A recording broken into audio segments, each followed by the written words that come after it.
Multi-talented, multitasking, multi-everything people out there. Take it away. Find your glory, write your story, fearless feet will carry you. Time you own it, take your moment, be a fire burning through. Hustling from night until morning, grinding it out, it won't be long. Feel your power, it's your hour, you inspire, you are strong. Enjoy your Zoa. No applause? You're all fired. Hey, good morning, America.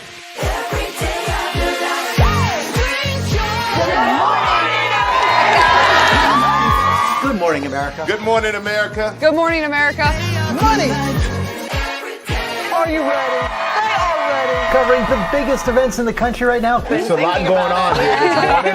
It's always a good time. That's what the show's about. That's good. Really good. Very good. Coming in hot, Jimmy, coming in hot. And it's far from elementary. Oh. Good morning, America. I'm not going to try to strut like Michael or anything. I have known George a long, long time. Have you ever gotten him to dance?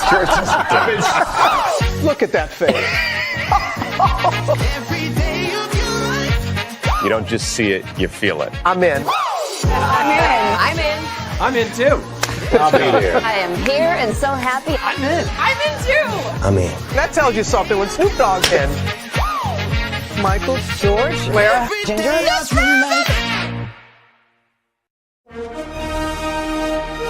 Prepare for a journey beyond imagination,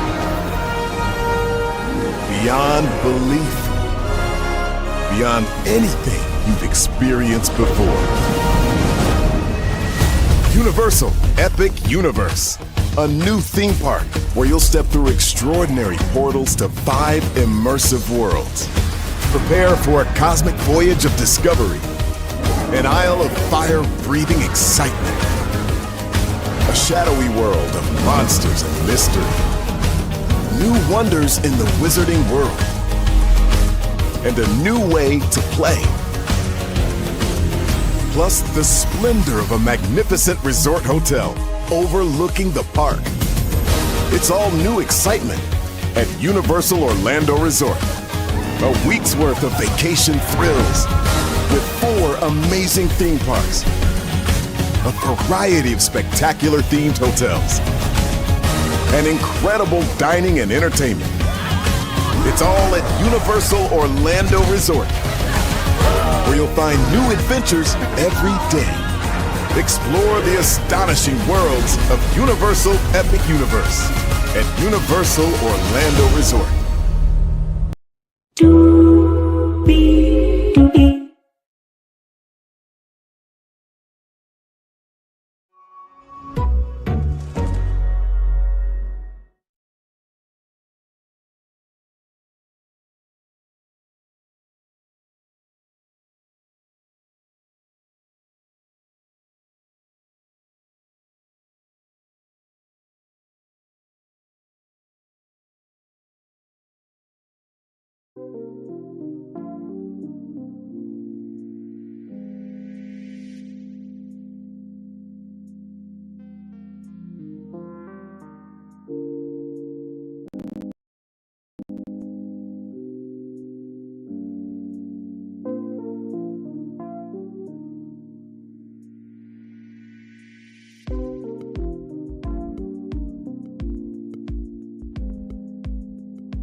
Well, hello to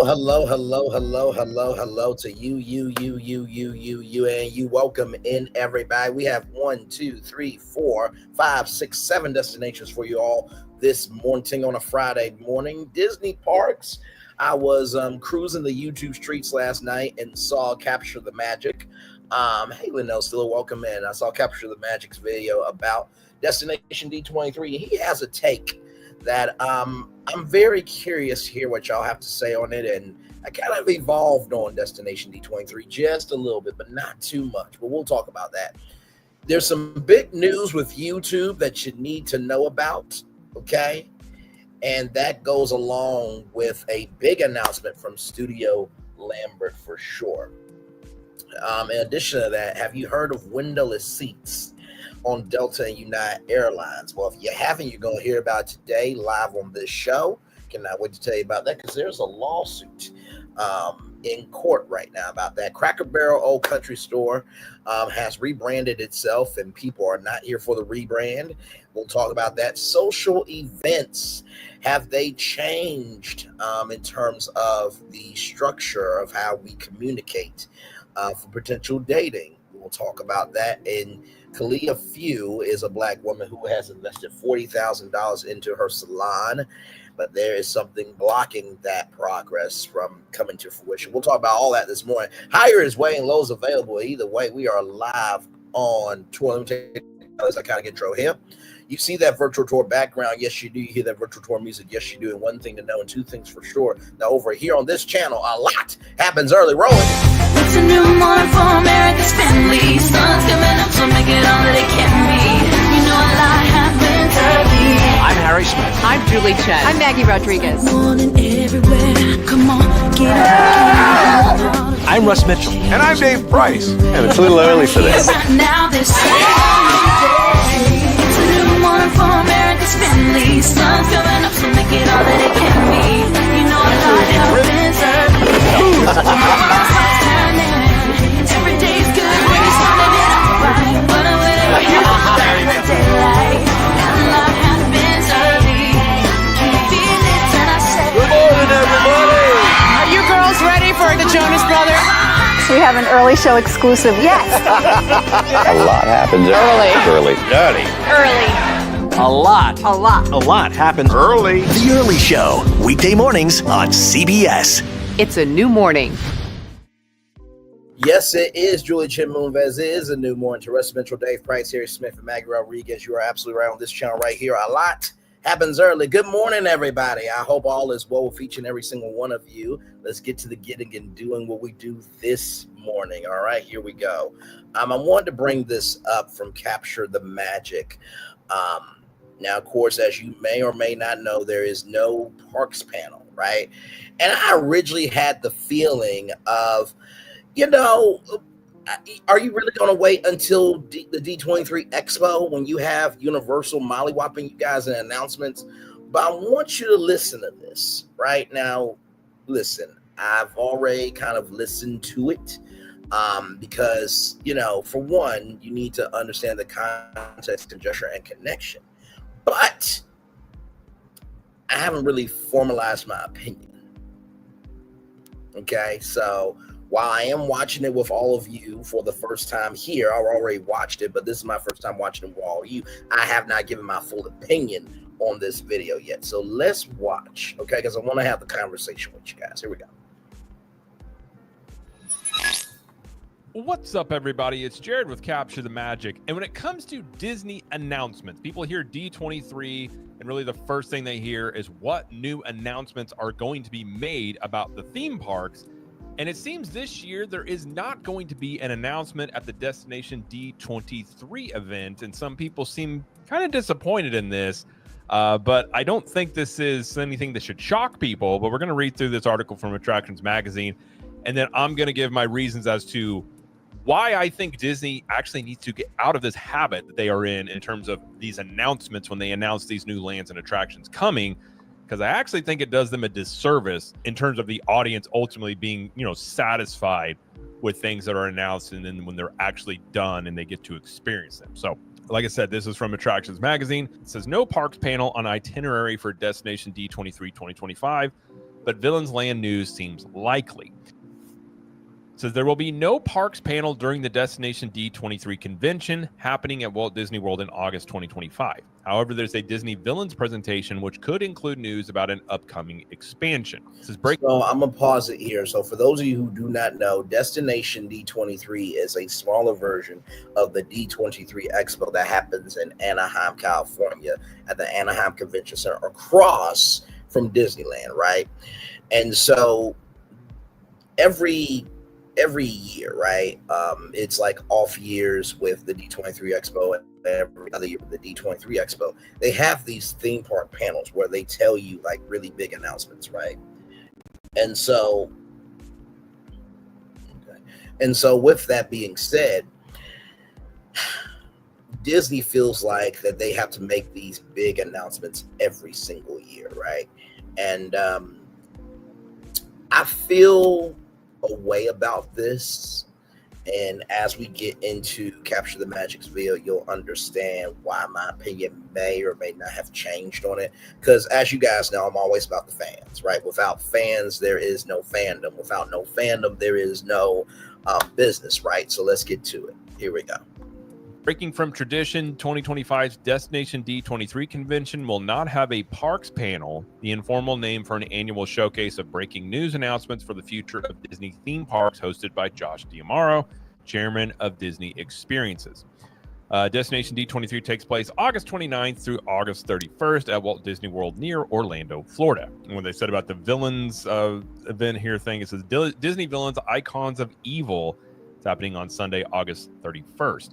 It says, join Disney Experiences and some of your favorite troublemakers for a panel discussion on how Disney villains experiences come to life around the world.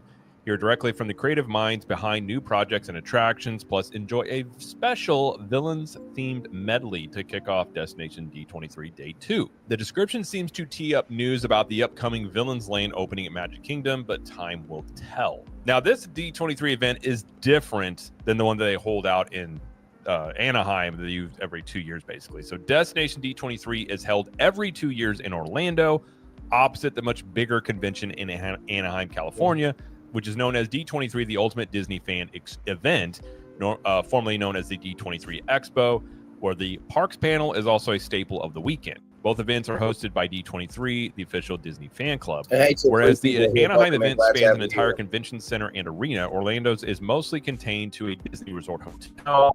This year, there is an after-hours party at Typhoon Lagoon as well. While most of Orlando's Destination D23 typically focus on history-based behind-the-scenes panels, the past few iterations of the weekend have still included a look at what's to come for the parks with D'Amaro or former chairman Bob Chapek before him. As in 2023, D'Amaro announced the reimagining of Test Track at Epcot, which just opened last month, and the supersized Anaheim version of the parks panel usually reveals major announcements of huge projects, as it did last year. Since there is no equivalent presentation listed in the 2025 itinerary, and the closest is a showcase from Walt Disney Studios, the film division of the Walt Disney Company. I actually think, and I've said this for a while, that I think it would be good for Disney to get out of this, I guess you'll call it a habit or this pattern of having these really big announcements about things coming. And the reason for that is you already had some big announcements last D23 about these new things coming to the Disney parks. On whatever level people are excited about that, they did have a lot of announcements on that. And you already have people wanting a parks panel about new things that are coming. And what really I think tends to happen, and really kind of human nature, in my opinion, is it's like shiny object syndrome. You just want, you get a new thing that's announced and it's exciting, it's a dopamine hit, and then it's like, okay, what's the next new thing? And it just becomes about what is the newest thing that we can latch onto and say, oh, that sounds amazing, I can't wait for it. And really, it kind of does you a disservice because Disney got a lot of flack for a couple of D23s where everything was blue sky related. And I think a lot of that, though, was due to people were expecting bigger announcements off of Epic Universe opening very soon and Disney not having anything to announce. And a lot of people, I think, were just anticipating that would happen. And for those of you who may not remember, there was a point in time where, Disney was like, oh, they're cute down at Universal. It wasn't really that big of an impact. And Bob Iger said, we've been knowing about Epic Universe for like 10 to 15 years.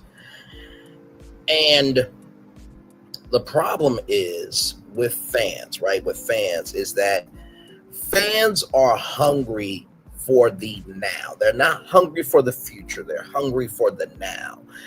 And not only are they hungry for the now, but they're also hungry for their expectations to be met and matched, right?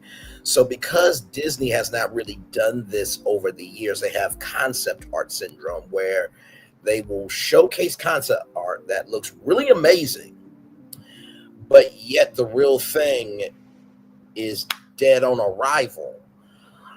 It creates this uneasiness in the fans of playing on their emotions of, I love you, Disney, but you think because I love you, I'm just going to accept anything, right? So. Like in what Disney does in their announcements, kind of like what Apple does every year now, which is, every year there's a new Apple presentation about the newest thing coming for the iPhones or the iPads or whatever it is. People just have come to expect that to, see what the newest thing is. I think we're talking about theme parks.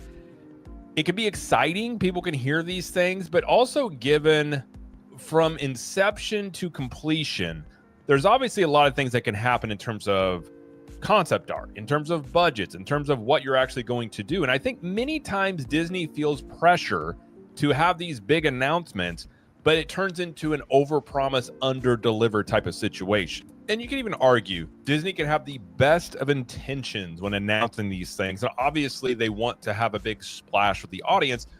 And I think that leads to a situation where sometimes you're making things flashier, seem bigger than they maybe are going to be, whether that's on purpose or not. But I think whenever you have a situation in that where you get people hyped up for these things, you're showing concept art, they get real excited. There's such a long time before these things are done. Yes. A lot of changes can happen. And I think really what's happened with many times when it comes to Disney fan base or people, excited about things coming to the parks, even people that are really not critical of Disney too much get into let's wait and see when it comes to what is actually completed versus say the concept art. And I don't think that's a good place to operate from. I think it would do Disney much better. And yet again, you can argue they've been taking some cues from Universal in many ways, but I think the way Universal does stuff that we're seeing play out in real time right now, I actually think is a better way to go about it. If you look at Rip Ride Rocket being replaced, that recently has closed down for good, and they've already started construction on that, and we don't know what's coming there yet. So instead of making a big announcement of what's coming, showing concept art, and having the excitement there, what Universal kind of tends to do, in my opinion, I think they lean into the speculation end of things, because speculation, first off, is fun. It's actually a really good sign of a healthy fan base, are people wanting to speculate on things to come. You see this in movies and TV shows. Whenever people are invested into something, it's like, oh, this character might do X, Y, and Z, or whatever it is. And it's a fun thing to do amongst the fan bases to discuss things that potentially could come to the parks or happen in a show or anything of that nature. Now, I'm going to pause it again here, because when Epic Universe was forming, right, we heard that there was something coming, but we didn't know the land, right? So everybody speculated, right? Now, of course, Super Nintendo World, of course, was in Japan, then Hollywood. So maybe it could have came over to Orlando, Florida, right? But for the rest of it, we really didn't know. So the fact that there was a new park and everybody could speculate of, what could go in Universal and this, that, and the third, that allowed the fuel of Epic Universe to be the amazing experience it was. I mean, I covered pretty much every update of the past year leading up to the grand opening. I wasn't there from the very, very beginning like many of you, but from that media perspective, I was there every single time. Every update we could find, we did it. I mean, we even did the 5-hour grand opening celebration for the media live right here on the YouTube channel. You can still watch that. We covered it from beginning to end, and then, of course, we covered the grand opening as well, and the fandom around Epic Universe. Like, everybody was excited. Like, even Disney cast members went over to Epic Universe and they were like, oh my God, we are screwed. It was that bad. Like I said before, I know that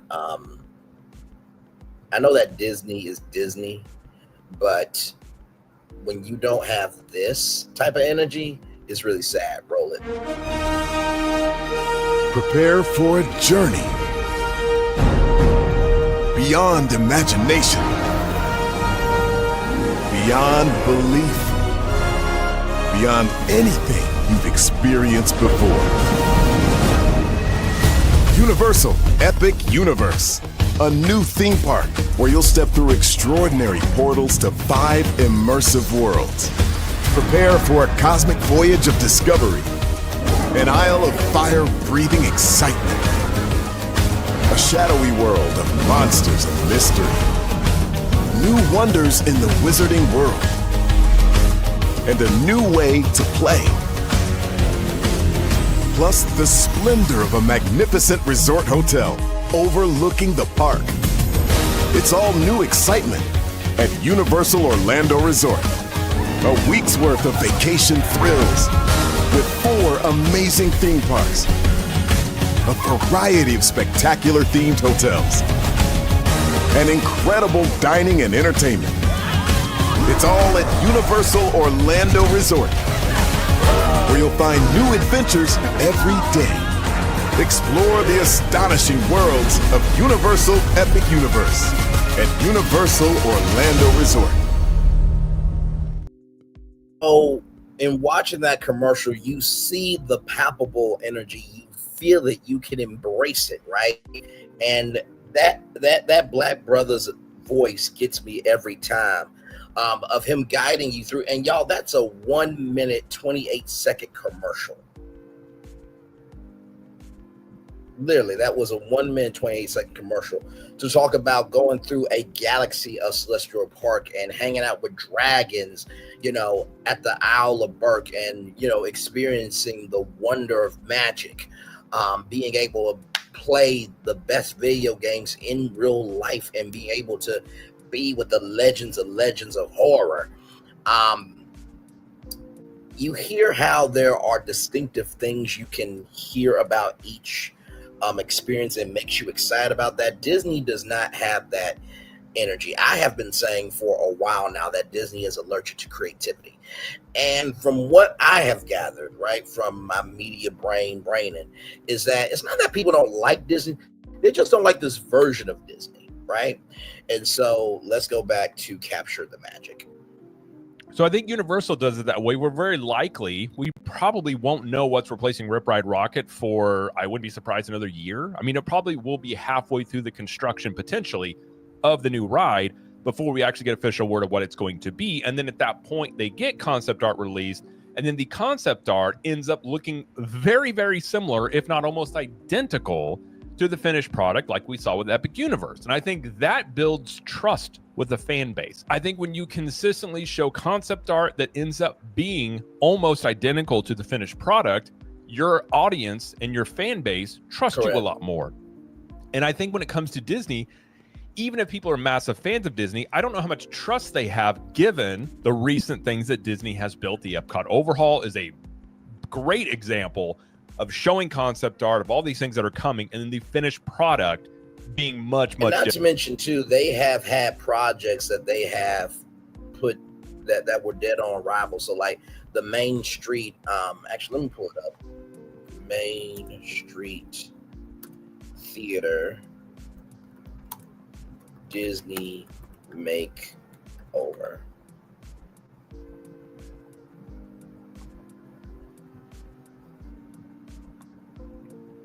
So this was something right here, right? This was something that was going to potentially happen, right?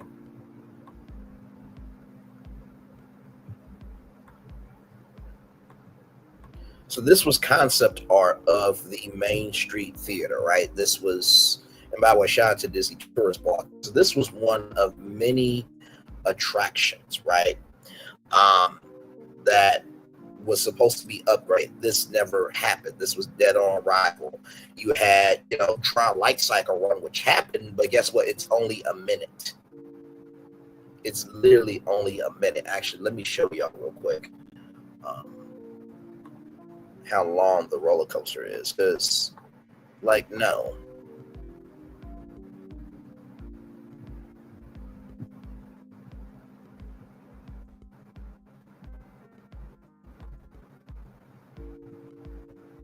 Tron Light Cycle. And let me tell you, it is a beautiful building. It really, really is. But when I tell you that it's not really that long of a ride, it's just not. So I'm gonna show it to y'all at night here. Here we go. Conqueror. What the hell does that even mean? So this is it at night. As you can see, beautiful building, right? Absolutely gorgeous. Hi friends, I'm just telling you, Shout out to LMG Vince, by the way, for this.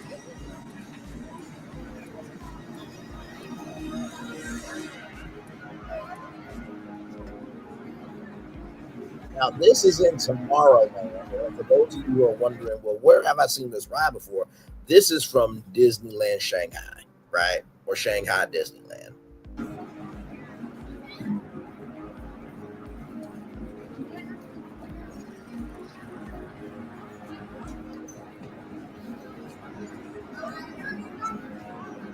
Just a little bit ahead. So you see all that.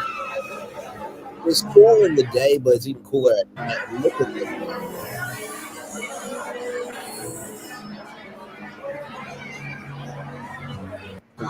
Supervise young Team Blue users at all times. So this is the part where you get digitally scanned. Users, prepare to be digitized into the world of Tron.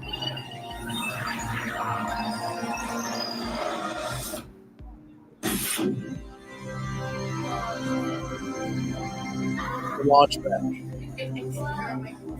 Team Blue, welcome to the grid. Proceed to gates.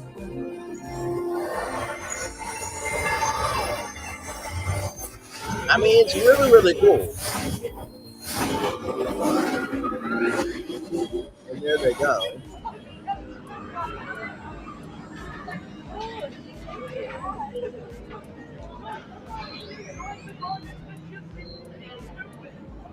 Okay, now here's the PO. Prepare for Team Blue life cycle run upload sequence. Remember, hold on, keep your head up, and face forward.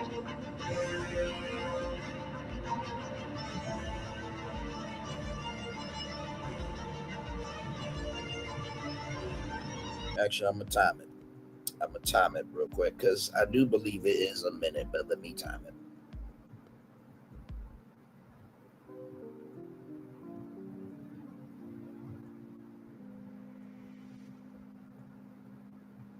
Let me see. Clock.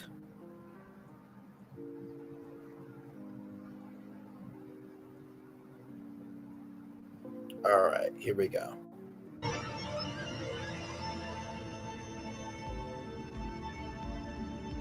Initiate in 3, 2, 1.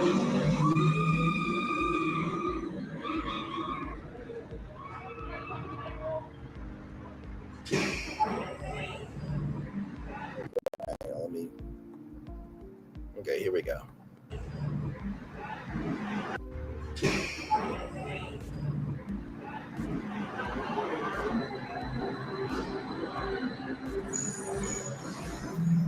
Really? Initiate in 3, here we go. 2, 1. All right, here we go.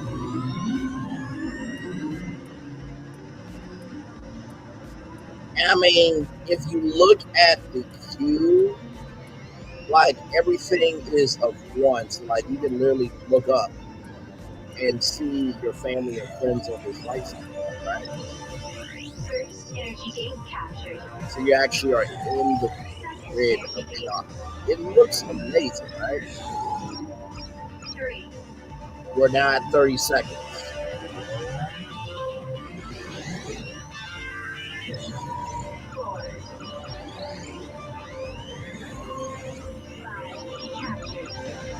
And this is Walt Disney World's fastest coaster. I think it's at 60 miles an hour, I think, if I'm not mistaken.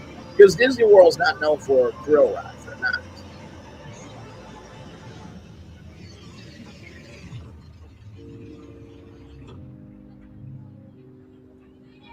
Congratulations, users. A championship performance and victory for Team Blue. 1 minute. Where is it? 1 minute and 41 seconds. Now, listen, that could have been at least a 3-minute roller coaster. Yes, so we're analyzing Tron. So I literally timed it from the beginning to the end of it. That roller coaster ride lasted for 1 minute and 41 seconds. Let me show you another roller coaster. Okay, let me show you another one.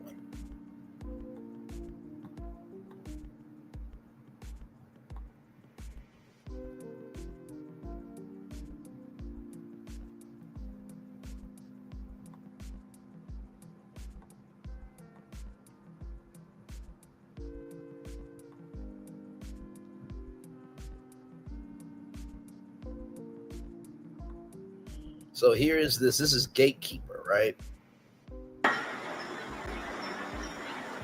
From Cedar Point.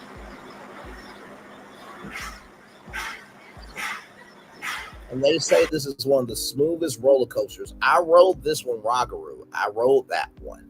I did not get the chance to ride this one. I want to, though, because it actually goes over the arch, over the entrance of Cedar Point. So let's watch this. At this time, please unfasten your seatbelt. When the train comes to an complete stop, push up on your shoulder harness and exit carefully to the rear of the platform. So I'm going to reset. Thank you for riding Gatekeeper and enjoy the rest of your day here at Cedar Point. All there, flying is totally Here we go.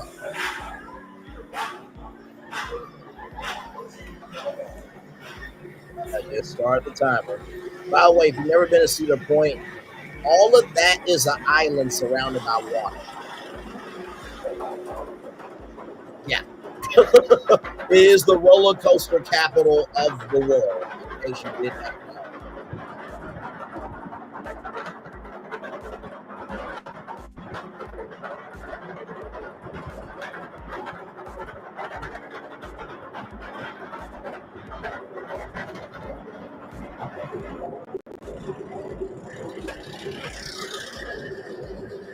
And away we go.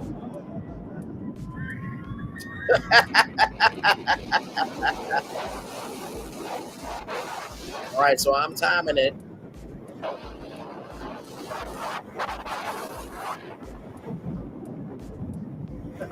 Okay, it has passed 1 minute.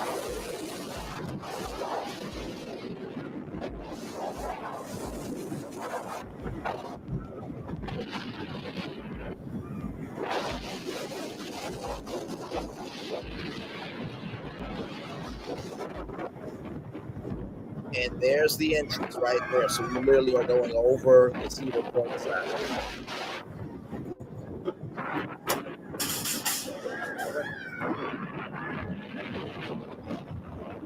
Not done yet.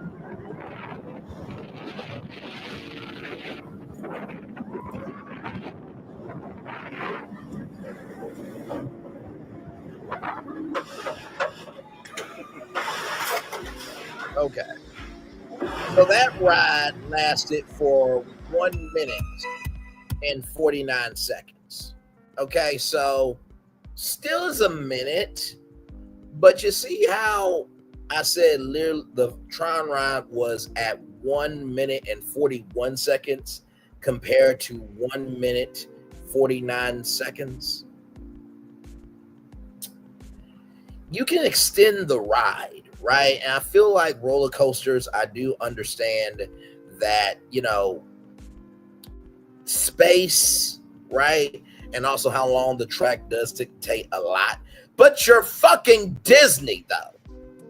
You mean to tell me that you could have made that a 2 minute and 30 second ride, or even a 3 minute ride? Like 2 minutes and 30 seconds is, that's being generous. But maximum 3 minutes, right? Is shorter than Frozen Ever After. Wonder if that's the shortest ride. Shortest ride / coaster, long for waits. That's Seven Dwarfs Mine Train, right? So as we get back to our good friend here from Capture the Magic, right here, we're talking about how he feels that there should not be, how he feels that ultimately this is a good thing that there is no parks panel, because he believes that there is a problem with concept art where, when you showcase this concept art and you get people excited from here, there, and everywhere, but it doesn't turn out to be what it is, it creates distrust in the fans, where with Universal, what they're doing is they're tearing it down. They're tearing down any ride, and they're just building it up, and they're allowing speculation to drive the movement of what could be. And then once they have it, built out, then they talk about the concept art, because you see construction in correlation with the concept art, right? So let's get back to Capture the Magic here. Different. Now, you can throw out all sorts of reasons as to why that happened, from COVID to budget cuts or whatever it is. It doesn't really matter why it's so much different, but it's just the fact that it is different. And this is a tendency Disney has many times about this, of showing this concept art and all these big promises. You look at Galaxy's Edge as well. A lot of things in Galaxy's Edge that were supposed to be there ended up getting tucked into the Star Cruiser Hotel. And there's many things that are still kind of coming to Galaxy's Edge that were promised back when that was announced. And I think that just creates a mistrust of the audience, and also puts this pressure that you have to deliver these major announcements or people are going to be upset. I think it would do Disney really good to get out of this habit of doing that and just more or less allow speculation to take place and really get the audience out of this habit of expecting this, because I really don't know how much good comes of it, of getting people really excited about something coming and having such a long time before it's being delivered on, versus just allowing a natural speculation to occur. You can, say, hey, something's coming to this area. Yes. Let that speculation run a little bit. Let people get excited. Let a natural, I guess you could say, enthusiasm of what could come kind of happen here. So I'm personally not really surprised there's no parks panel, as well as we just had a bunch of announcements happen last year. So more than likely in this D23 or in a future D23, you're probably just going to get updates. I had to do it. If you remember, hang on, let me pause. What they're building, because they're not going to. I had to do it because if you all remember from our Epic Universe coverage, I called it Epic Mentum, right? So it's taking out the mom and put in Epic, right? So I do want to, when I go to Epic Universe, make a t-shirt that says, I'm all about the Epic Mentum, right? Now, of course, as you guys may or may not know, Universal Orlando Resort has copyrighted Epic Universe in everything, right? But hopefully that doesn't mean that, interpretation is copyrighted. Of course, it can be copyrighted, sadly. But listen, how I feel about it is this. If I go to Epic Universe wearing a shirt that says, I'm all about the Epic Mentum, and Mark Woodbury's in the park, hey, you know what? Listen, I'm all about the Epic Mentum. I think that there should be a content creator residency where you fly down 20 content creators for 3 months, and they create content for you guys for all your social media channels, and you just call it the Universal Orlando Epic Mentum Content Creator Squad. What do you think? Mark Woodbury is going to be like, wow, that's a fantastic and wonderful idea. What is your name? Braylon Lee. Braylon Lee. Well, let me pull you over here, and hopefully what will happen is security will not say, Mark Woodbury would like to discuss it further with you, but you have to take that shirt off. Well, I mean, hell, are y'all gonna pay for me? Are y'all gonna give me a free shirt? What the hell are we doing here? Well, it's a good shirt idea. That's why he wants you to take the shirt off. But he likes the Epic Mentum idea. So this is good for me then. Yes. Oh, okay. Then we're Gucci then. We are epic-tastic over here. Okay, so you can't say epic-tastic either. Okay, then what can I say? Okay. Can I give myself an epic adulations then? Okay, you know what? That's your third strike. Get out. Get out. You can no longer be epic, Braylon. Hopefully that will never happen to me, but let's get back to Capture the Magic here. Anything brand new here? Because if they were going to announce that, they would have had the announcement at D23 about Launch Bay going away with that new animation experience in Hollywood Studios. So the fact that they already announced that kind of gave you a really good indication that there was not going to be some major announcements at the D23 panel this year. And I think personally it would be much better for them to get out of this habit of doing this and kind of maybe take yet another cue from Universal, kind of how they handle it. And I think it would put less pressure on necessarily the concept art end of things, allow the speculation to take place.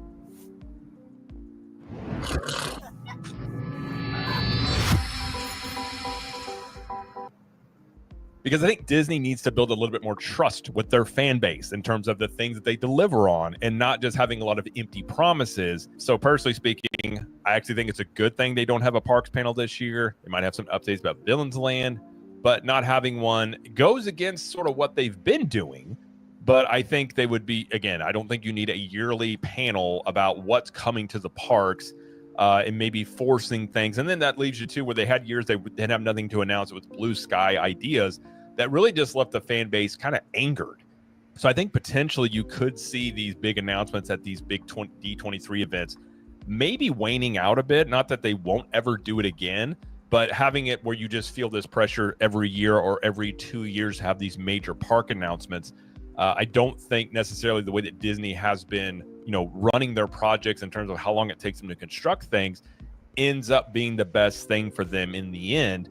And I think many times whenever something is announced and the final product doesn't match that is something that you're going to create mistrust, or they're not going to quite trust when you announce things. And I think that's kind of where Disney's at right now. And I think what they really need to concentrate on is delivering on these lands that they are building. Whatever, I know listen, I'm not happy about the Rivers of America going away. I know some people are upset about Muppet Vision 3D going away. But no matter where people stand on those things, Disney has got to deliver at a very high quality of whatever they are building in Animal Kingdom, Magic Kingdom, and Hollywood Studios. These things need to wow people. They need to bring in crowds. And they really need to be a sufficient answer to really what Epic Universe has done. And what Universal is doing is they're just going to continue to be aggressive and do more things and replace areas of their parks.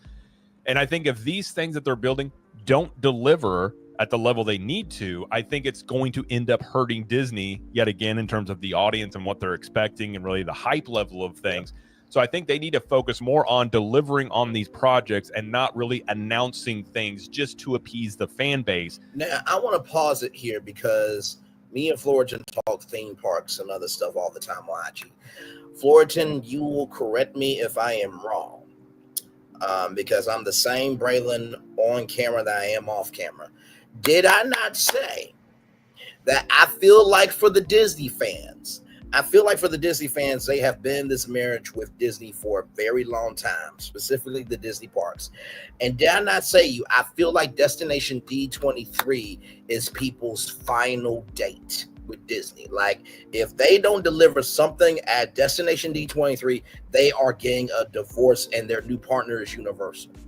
But for the long-term holdouts of Disney parks, they are holding out for the D23 Expo, and I feel like the D23 Expo will be their final curtain call for the Disney fans of, okay, listen, I was going to divorce you at Destination D23, but you decided not to do a theme parks panel, but I'm going to hold out. Okay, I'm not going to divorce you, Disney, just yet. I'm going to divorce you at the D23 Expo if it's not something up to my standard. Have I not said that so many words to you?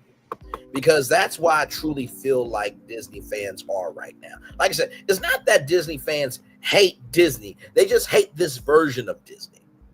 They hate this version of Disney of the parks. They hate this version of Disney for the movies and the TV. Merchandise is going to be merchandise. People are always going to cop Disney merchandise. Like that will never die. Just like NBA 2K will never die, right? But I feel like that's where people are. People are on the verge of getting divorced from the Disney parks. And they are just wanting, like, damn it, can you bring back that Disney magic from the 90s? Can you be the partner that I remembered back in the day? Or no? So as Florian types in his answer here, let's finish out this video. And not to mention, I'm going to bring up something live that's not really a part of Disney, okay? Let's see here. I believe it now after reading responses of people questioning why reveals are happening now. Prior, especially when parks relate, it could have been an explosion of coolness after Destination D23. Correct. Because you guys remember when we covered the Magic at Disney animation. And by the way, there's a new update with that, with the Robin Williams character added to that. And if you guys remember that live, not only did we talk about the Magic at Disney animation by basically utilizing public information I want everybody to get how this channel works. Sometimes we do pay for content in order to be able to give you that context, conjecture, connection. But 10 times out of 10, and Fullerton will tell you, it is public information that is available.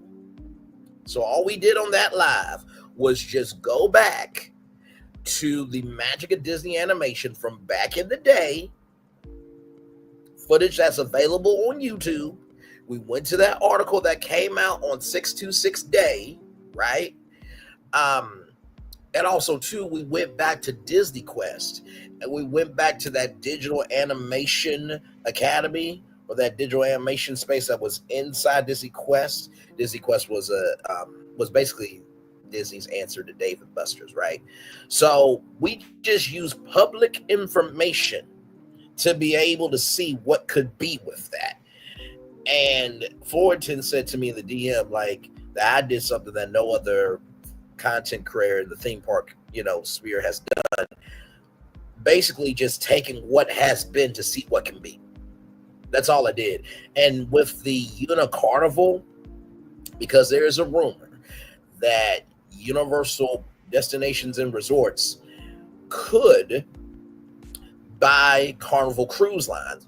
But if you remember if you guys remember our Universal Cruise Line live and our Unicarnival live, I brought out a public document that is available to find for absolutely the free. Shout out to Nickelodeon for that jingle. That this document has been out for over a decade, 10 years, talking about Universal Destinations and Experiences teaming up with Royal Caribbean. Now, if you're wondering, Trey, how does this relate to this? Follow me here. They had a partnership, Universal and Royal Caribbean. They had a partnership where you could get a land and sea vacation, where you could get 3 or 4 night vacation, or 3 or 4 night vacation to Universal Orlando Resort, and then couple that with your cruise. So when you got that package, you got your hotel, you got flights, you got theme park tickets. Of course, your cruise is paid for. Can you imagine? And Universal, I'm not telling you what to do. I'm just saying the quiet part out loud. But now that you have Epic Universe, wouldn't it be cool to make a throwback type of thing? To bring that promotion back now that you have 4 theme parks? I'm just saying. Because people are looking for more experiences now more than ever before. And I promise you this, you put that way more than a vacation promotion of a 3 to 4 day vacation at Universal Orlando Resort with Universal Orlando Resort Islands of Adventure Volcano Bay, which is their 3rd theme park. Not water park, it's a theme park. And Epic Universe along with Royal Caribbean versus what Disney has, I promise you, they will buy that out the wazoo. I promise you that. Without question. I seriously thought this. I seriously thought when I saw this reveal that Destination D23 begun, because I just didn't know the date, had not paid attention. No doubt. Braylon Lee, his sayings, what he means, it's the moment he calls it out, authentic, not clickbait. That part. And I'm gonna finish this out. And you know what? I'm going to do a bonus live tonight. I'm going to do a bonus live. I'm going to give you a clue on what that is. So stay tuned. Because ultimately, if you don't appease the fan base on new announcements, but you do deliver on things that you're building in the parks, the audience is going to be happy with that. And maybe you just break the habit of them expecting these major announcements at these things. Because typically what happens, you announce them, people get really excited, they discuss it for a couple of weeks maybe, and then it just kind of dies down. And then it's like, well, what's the next thing? And even in the last D23, I think there was some, confidence loss from the fan base, given that they did announce, some of these things that are coming to the park. People got excited about it. And then the next day, they were like, by the way, Rivers of America is going away, and so is Muppet Vision 3D. Like, it was just a lot of these things that, well, I don't think Muppet Vision was the next day, but shortly after the presentation, there's also the, like, by the way, these things are going away. And I think a lot of times with Disney now, it's, you have these big splashy announcements, and people are waiting on the, where's the but? What's going away? What's being replaced? Is it going to look like the concept art? So there's ends up being a lot more questions and not as much excitement around these things potentially, versus I think the way Universal does it is you have a lot of excitement, a lot of anticipation, a lot of speculation. And, you know, at the end of the day, you can be like, oh, I was right, I was wrong about this. But I do think it's a better way, personally speaking, in my opinion, to have new things coming to a theme park, to kind of operate in that way. Or also what Universal does, like they announced Epic Universe, they're like, hey, this park is coming. And then they basically went radio silent while they were building it, and really not looking to feed the anticipation end of things. I guess you could say they kind of let that naturally happen, whether that's on social media or on YouTube, about people speculating on things to come. And I think that may be a better way to go about new things coming to the theme parks, and really get out of this habit of just having these big splashy announcements by D'Amaro, trying to make, you know, get some headlines here, and then ultimately leaving people feeling disappointed in the finished product. I don't think that's a good place to operate from. And hopefully they end up getting away from that. I think that would be good for them to do. But I guess we will see in future D23s if they do that, and if they're able to deliver on these lands that they are currently building. And of course, what does Universal do in the meantime, as well as they're going to continue to go back and forth and vie for your vacation dollar, which I think is great to do. More competition is a great thing. And we will see what happens here. But either way, that is going to be it, though, for this video. If you like this video, please like it and subscribe to the channel as we do all this coverage here of Universal Studios, Epic Universe, Disney World, and pop culture. And let us know in the comments, what do you think about all this? And until next time, we will see you in the parks. So this is Capture the Magic's channel here. So like, comment, share, subscribe to him. A great content creator. And here's my opinion on the theme parks panel, right? Because this is where I'm at with it, right? I believe that two things can be true. I do believe that previews fuel social capital. I'm gonna say it 2 more times. That previews fuel social capital. That previews fuel social capital. But social capital is not earned if you're not doing what the fuck you're supposed to do. Social capital is not earned if you're not doing what the fuck you're supposed to do. Social capital is not earned if you're not doing what the fuck you're supposed to do. So I agree with Capture the Magic on the fact that there should not be a theme parks panel. Totally.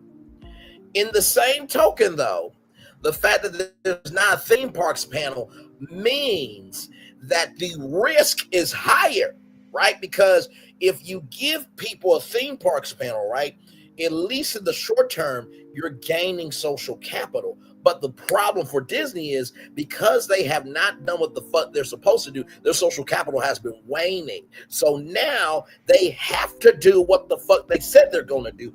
Otherwise, their social capital is going to go bankrupt with the fans. That is my genuine, honest, sincere take here. True capture the moment. Difference is Disney disappoints with cool concept art, wowing, then down the line additional concept art that downgrade. Absolutely.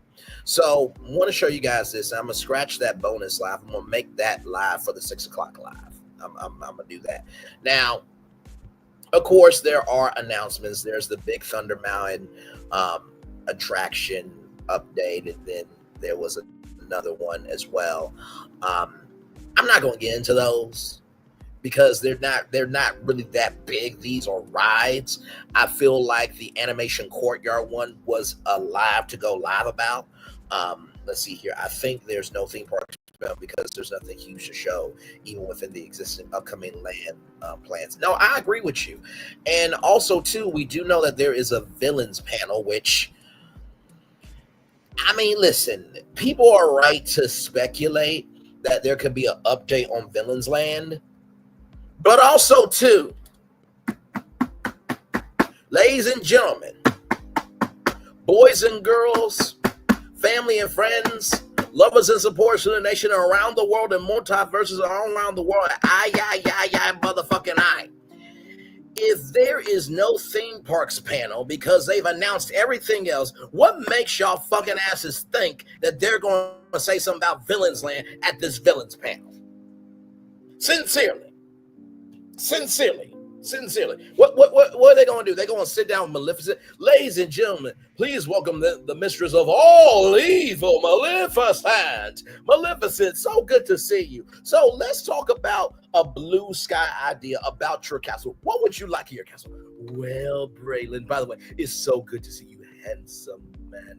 To all the villains, protect Braylon Lee. He cares about the magic and the villainy of the theme park industry. So please protect this handsome chocolate brother. Well, Maleficent, my Lord Jesus. Okay, well, I mean, listen, BBWs do cosplay you very well, but that's Disney After Dark. I don't think that'll ever be at Destination D23 or D23 Expo. But let's talk about your castle. What would you like it? Well, I would like it to be dark.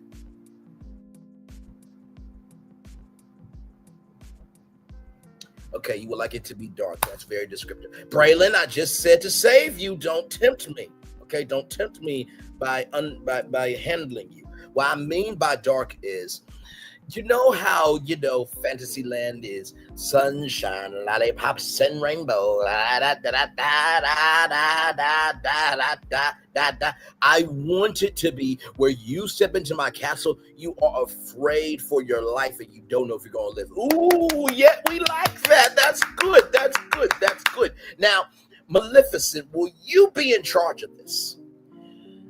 Well, I have used my staff, and I've put it to Josh D'Amaro and Bob Iger's head that they don't allow this to be scary like it needs to be, that there will be detrimental consequences that they may not come back from. Oh, Maleficent is the CEO of Disney Parks now. Oh my, wow. This is an announcement. Do y'all really think Maleficent is going to come out for an interview, talk about her castle? You have to be out your ever loving mind. However, was that big? I mean, from what I saw, it was like bats and rainbows. The hell? Disney's early from Reality Vision Expo reveal is hurting them versus Universal's action before reality showcase approach. Virtual reality vision isn't good or promising this. Exactly. And for all of you who are going to Disneyland, this is very sad, because if you don't know, there was a thing as Disney's Magical Express where once you got off your plane at the Orlando International Airport, there was a bus that would take you to your room and your bags magically be waiting for you. That's the near service now. Magical Express was free. That's gone, right? There was a thing called Magical Gatherings where they were about families, coming together. And by the way, all this was during the happiest celebration on earth. And there was a thing called Extra Magic Hours, okay? Don't know if you remember this, but watch this. Each day that you were on vacation, one of the parks could open up an hour early, or Selected Park could stay open to up to an extra 3 hours after closing. Well, I'm not saying to freak out to all the Disney World fans. I'm not saying that. Although the Extra Magic Hours benefit was available for every category of hotel, but then they moved it to the deluxe. So you got go broke in order to get perks. Okay. Oh my God. I'll let you see the headline. Here it is. From SF Gate, Disneyland's eliminating one of its biggest guest perks. One of the Disneyland's hotel's biggest perks, early entry into the parks, is going away. Let me zoom in on that again. One of the Disneyland hotel's biggest perks, early entry into parks, is going away. I don't think you heard me. One of the Disneyland's hotel's biggest perks, early entry into the parks, is going away. Okay, I think you heard me that time. Okay, let's roll on. Guests who stayed at a Disneyland hotel have the option of receiving early entry to a park, either Disneyland or Disney's California Adventure each morning. That early entry allowed guests to board sled rides or shop and eat at certain locations 30 minutes before the parks open to all other guests. Previously, it was an hour, but when the park reopened after the pandemic, it was cut to 30 minutes. The perk applied to all guests staying at the Disneyland Hotel, Grand California Hotel and Spa, and the Pixar Palace Hotel. Now, obviously, you are wondering, Braylon, are you saying the quiet part out loud once again of saying that, well, if this works at Disneyland, could they cut the early park entry at extra magic hours at Disney World? No, of course not. But you saw the thumbnail. You know my voice. And damn it, you know why you're here. Because I keep it real with y'all with theme park stuff. I elevate where it's necessary. I drag where it's necessary. This is alarming. This is alarming. This is very alarming. Let's keep going. However, that is now changing. Starting January 5th, 2026, hotel guests will receive one Lightning Lane pass to an attraction with the benefit the park announced on its website. For guests with stays prior to January 5th, 2026, they're expected to still have early entry. So if you have ever wanted to go to Disneyland, this will be the time to do it. Okay, this will be the time to do it. So right here, let me show y'all this right here. Okay, here it is here. Starting January 5th, 2026, guests who checked in and staying at one of the Disneyland resorts can take advantage of one Lightning Lane entry to a Lightning Lane multi-pass attraction during their resort stay.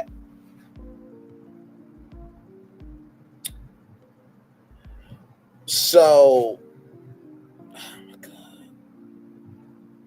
Y'all are really that fucking stupid. Okay. All right, let's keep going because I'm going to explain why this is stupid. Disneyland officials told theme park reporter Scott Gustin that early entry was not widely used.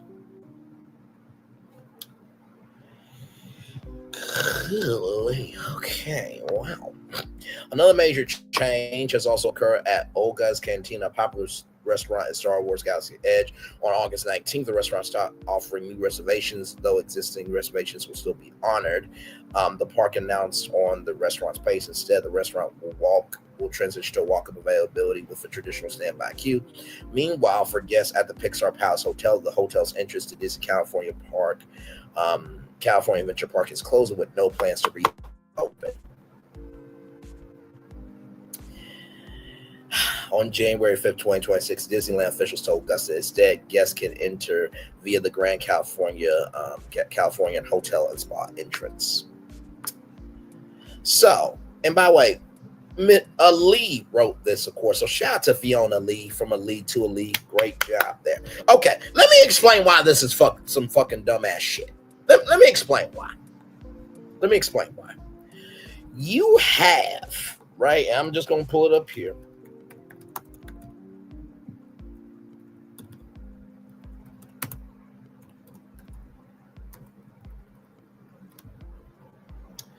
So I'm going to pull up the hotel benefits of Universal Orlando Resort. And listen, all this is public information, I'm saying, okay? So to all the pixie dusters and Disney, the mega Disney fans, kiss my ass.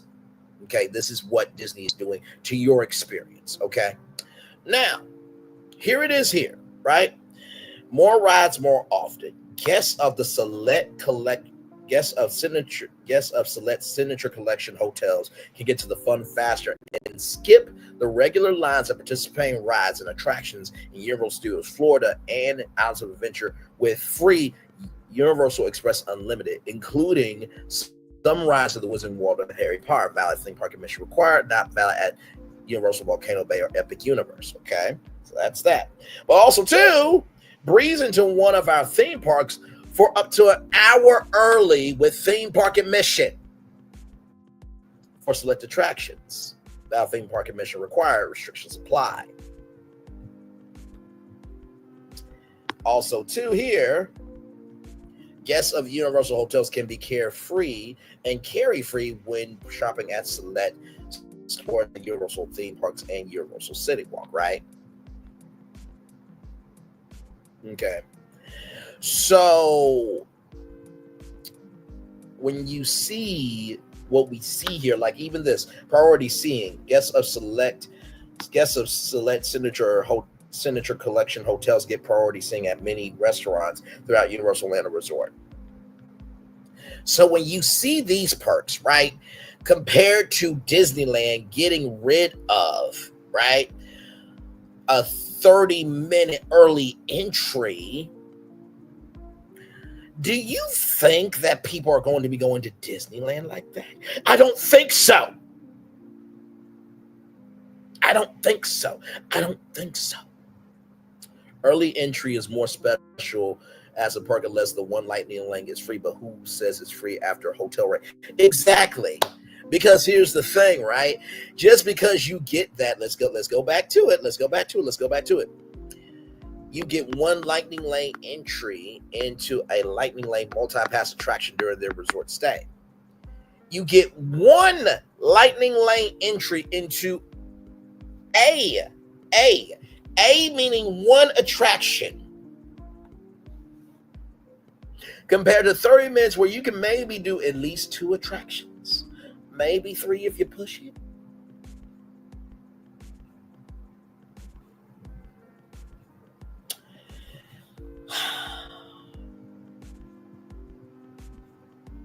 You know,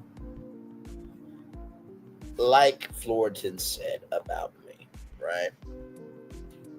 No doubt with Brainley, he says he means it in the moment. He calls it authentic, not clickbait.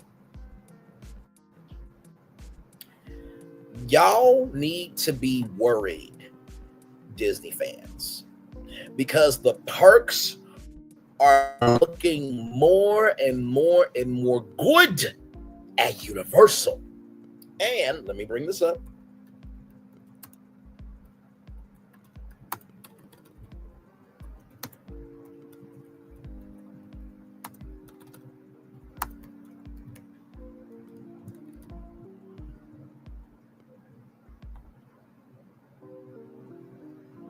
Because we did talk about this as well.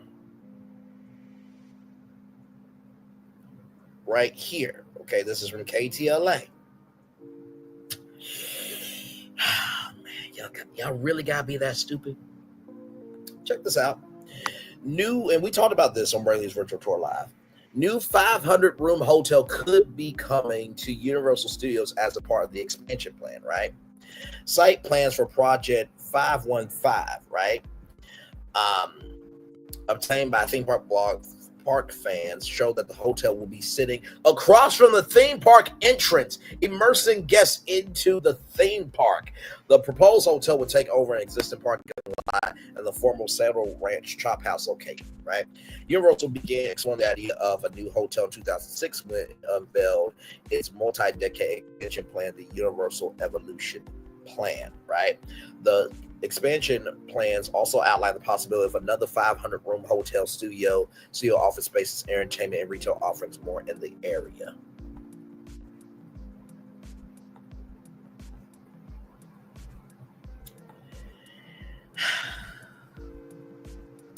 So, and listen, I know what I'm about to say is about to be very redundant. But as we all know, Universal and Disney are competitors, right? Right? Okay. Now, I want you to follow me here, okay? I want you to fucking follow me here for a minute, okay? Because, oh my God, why you gotta be this stupid? Why do you have to be this stupid? Here is the new hotel, and there's the entrance, right? So you got the backstage area, you have a plaza, maybe like for like a little mini city walk, right? You have a bar there, maybe resort cul-de-sac, driveway there. So maybe this is where parking is going to be. Either way, what makes you think that Universal Studios Hollywood won't say, oh, well, Disneyland is getting rid of the 30-minute entry. Well, since our hotel is right across the street from our park, just like Disneyland is right across the street from the Anaheim Convention Center for the D23 Expo, why don't we give our guests a 30-minute entry into our park since our hotel is right across from the park?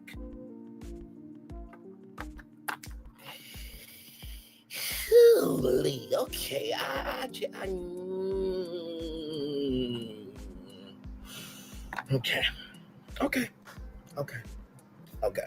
Okay. Listen, I could be just ranting, raving, and bloviating. I could be doing that. But then again, when have y'all known me to ever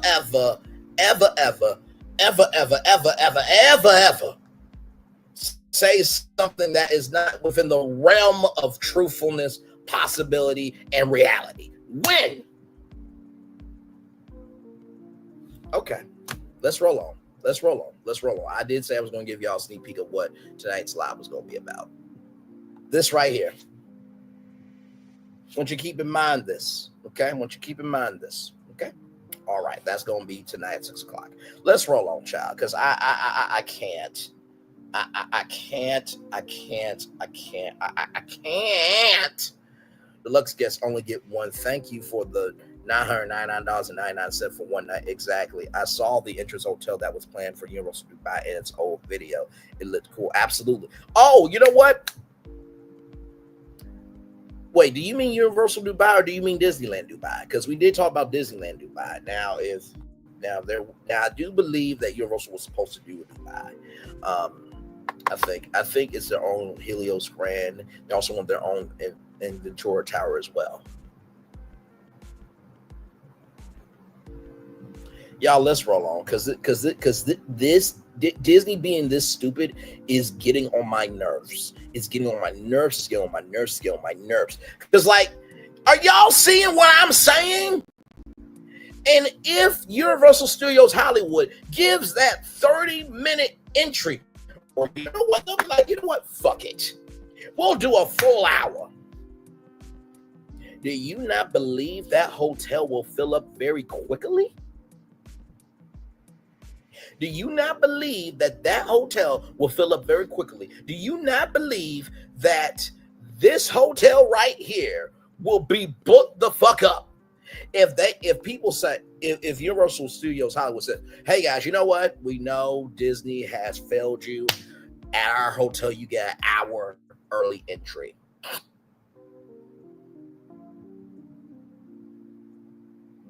And just to be a little bit petty, how about we give you up to an extra 3 hours after everybody else goes home?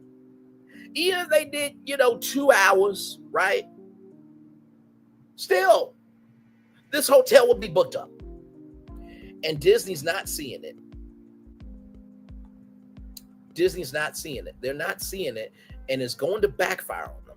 I heard Rip Ride Rocket is just the beginning of an intense Universal development move, especially for the studios park. Universal is slowing down, peeps. You know what?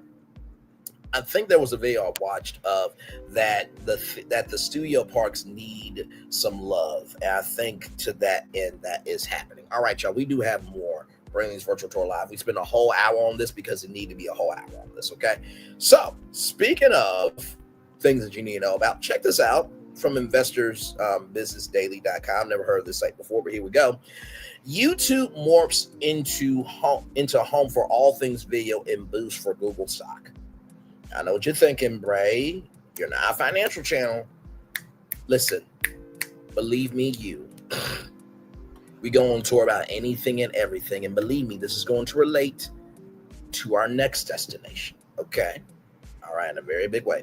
If you think you know YouTube, be sure to check out Dude Perfect's channel. Dude Perfect turned a into a YouTube sensation with low-budget short videos featuring sports stunts and trick shots. In just one viral example, Dude Perfect creators broke the Guinness World Record for the highest basketball shot, 856 feet from the Sky Pod Tower, Las Vegas. The Dude Perfect channel reaches 61 million regular monthly viewers, mostly young people. That kind of success helped YouTube, which marked its 20th anniversary this year, became a major growth driver for Google stock and parent company Alphabet. But YouTube is changing as video creators do perfect among them into long form content. Oh my Lord. Have I been doing long form content? Have I been doing long form content? I believe I have. If you understand the moves that are happening around you, you'll understand what you're seeing in front of you. Let's keep going. Okay, let's keep going. Oh, my Lord. The video platform has evolved into what television once was for earlier generations. For the next generation, YouTube has really become TV. Dude Perfect Chief Executive Andrew Yaffe told the Investors Business Daily, YouTube is an amazing platform for us. It's the heartbeat of our company and will be forever. And with artificial intelligence, AI nibbling at Google's search business, that's Google's search business. That's a good thing for the company. As competition heats up in the overall digital advertising market, YouTube could provide new revenue streams. Once YouTube was known as a platform for sharing short, quirky videos of dancing cats and silly pranks, acquired in 2006, YouTube has morphed into a mobile-first site from a mobile-first site into a dynamic platform that enables creators to produce content rivaling Hollywood productions and the traditional powerhouses that dominate television. Google stock TV is becoming YouTube. This isn't about YouTube becoming more like traditional TV, said YouTube CEO Neil Mahal at a recent event. This is about TV becoming YouTube. YouTube is steadily becoming stronger in the $150 billion TV advertising market. It had 12.8% of TV viewers in June, according to Nielsen, up 6% in early 2021. Netflix has 7.5% share. What's more, YouTube is becoming the central hub for all types of video with a global platform of some 2.5 billion monthly active users. 2.5 billion monthly active users. Meanwhile, media companies such as National Geographic and Comcast, NBC Universal are increasingly putting their TV shows on YouTube. Now, I want to bring your attention to something. Oh, my friend, that you know that would take some time, my friend. But we've done theme parks, but a city that I take that challenge, good sir. Give me some time. Because listen, if you don't know, I'm a media genius. Okay, I'm not like Kanye West, where I say I'm a genius, but really everything else is shit that I showcase that doesn't back up why I say I actually am about why I am about, right? So if we could transform Disney World, we could transform Disneyland in Disney's composition of Magic Theme Park, right? If we could do that for Disney Quest, if we could do that for Extra, the entertainment news magazine. We've done so many deep dives of a rebrand master plan that every master plan, and I'll put it like this, all the master plans have been from the foundation of reality with publicly available information. That's it. From that foundation of reality comes the imagination. Child, if Disney did not need a chief creative officer, they need one. I'm available. But you're going to have to pay me Bob Iger money to make it happen. Because this don't come cheap. It don't. Let's keep rolling. But I like that challenge. Give me some time on that because we did talk about Vegas and how Vegas is not really popping like it used to be, and I did say that I think Vegas will probably evolve into more for conventions and live events. I do believe it can be a place for brands. Give me some time on that. Give me some time on that. But back to our article here. And Comcast, NBC Universal are increasingly putting their TV shows on YouTube. Oh, that's what I was going to say. Do y'all remember a thing called YouTube Red? YouTube Red had a thing called YouTube Originals. One of the biggest shows was called Escape the Night with Joey Graceffa. And they did the premiere of Escape the Night at VidCon and everything else. Right. And it was basically big YouTubers being able to produce YouTube originals for the premium service. So YouTube Red is almost like Netflix, Hulu, HBO Max, right? Paramount Plus, and all the other streams, right? So they stopped that, right? Now, a couple of virtual tours back, many virtual tours back, I talked about a guy named Pedro Pena, who said, and Pedro Pena is the vice president of YouTube for Europe, Africa, and the Middle East, the UAE, right? He said there's not appetite for YouTube originals. Neil McComb said that we don't know how to pick originals. No, it's not that. It's not that you don't know how to pick originals. You just don't know how to make the system work for you. And Neil Mohammed Neferson said that YouTube is the king of all media. So I did a live talking about Google Studios, which is 100 Zeros. That is their TV division. Google has a TV division now and a movie division called 100 Zeros, and they want to make big TV shows, sitcoms, dramas, reality shows, docu-series, this, that, and the third. They want to make movies. They want to make documentaries. They want to make, movies, right? Films, what have you. And guess what? They do not want to put this content on YouTube. Oh, no. They want to go to Netflix. They want to go Hulu. They want to go HBO Max. Do you see where I'm going here? So I talked about YouTube Studios and how, let's just say, for example, if YouTube wanted to talk to Braylon Lee, right? And YouTube said, hey, we love Braylon Lee's virtual tour. We love it. Let's just say we want Braylon Lee's virtual tour live to be on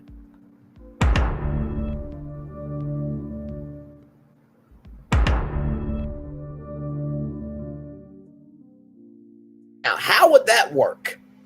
Well, obviously, I would get a cut of the cash. YouTube would get a cut of the cash. YouTube Studios would get a cut of the cash. And Netflix would get a cut of the cash. Right? So that's how YouTube Studios will work. Is teaming up with content creators on their intellectual property to say, hey, listen, we have content creators on our platform that they have their own shows. What if we make our own studio division and we sell you guys YouTube originals? Genius. Absolute genius. Let's keep going. We believe YouTube is positioned to become the home of all things video, said Michael Nafferson, analyst at Monarch Nafferson, in a report. What is clear is that YouTube reach is enormous. YouTube Shorts now grabs some 200 billion daily views on YouTube, while 200 billion daily views, while YouTube on TV logs more than 1 billion hours of watch time per day in the United States. The last time I saw my YouTube studio numbers, I was seen on TVs 24,717 times last month. Yeah. In March, YouTube Music and Premium subscribers surpassed 125 million globally. That's about the size of a streaming service, right? 1 billion viewers watch YouTube podcasts each month. YouTube recorded $36 billion in advertising revenue alone in 2024, roughly 15% of Alphabet's ad sales in 2024. YouTube raked in some $54.5 billion in total revenue, estimated by Goldman Sachs. It predicts YouTube revenue will hit $107.5 billion in 2030, boosted by subscriptions. The rise of YouTube creators. Dude Perfect is just one of dozens of YouTube creators diving into long-form content. One show in July, titled I Tried, America's Most Dangerous Sport, documented how Dude Perfect co-founder Tyler Toney learned to ride bulls at a rodeo in Texas. To prepare for the challenge, Toney trained with country music star Cody Johnson and professional bull rider Dale Brisby. The video culminated in Toney's ride on a bull called Stomper at Cowtown Coliseum in Fort Worth. Dude Perfect just completed a 21-city hero tour featuring live-action versions of its family-friendly content, blending comedy and competition. In September, it plans to release a movie based on the hero tour that it hopes will run at theaters worldwide. I think what is defined as TV-type content is blurring, and a lot of things that you historically would watch on, that you would see on TV, you now see on YouTube. CEO Yaffe said, more than half of our content is consumed on television sets and is produced like a TV show.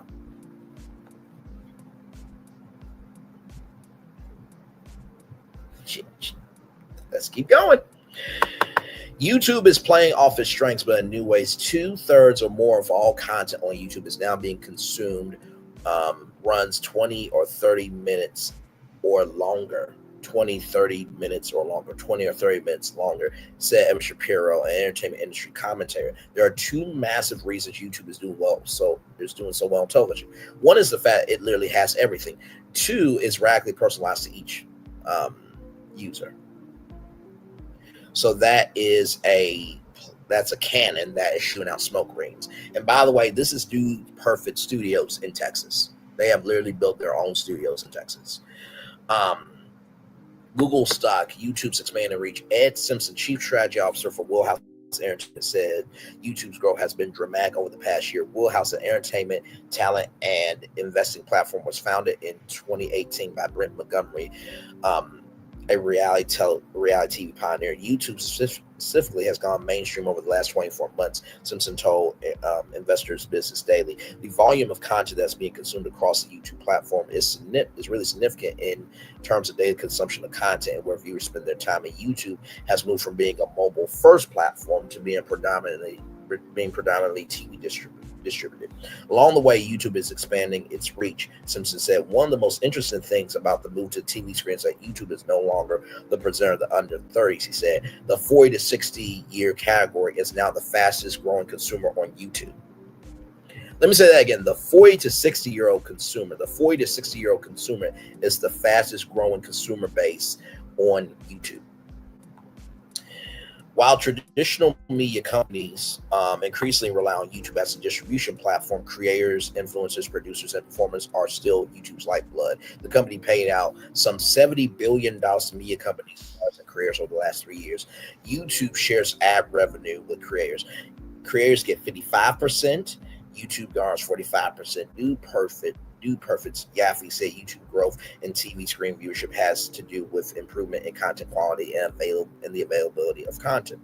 It's an incredibly well-designed product, and whatever content people want, they'll find it there, and a lot of quality, and of a quality that is equivalent to most of what is on television at this point. Shifting to long-form YouTube content. A growing army of creators is leading YouTube's expansion into living room TVs. More creators are making the TV crossover with comedy, documentaries, and other content, like this show.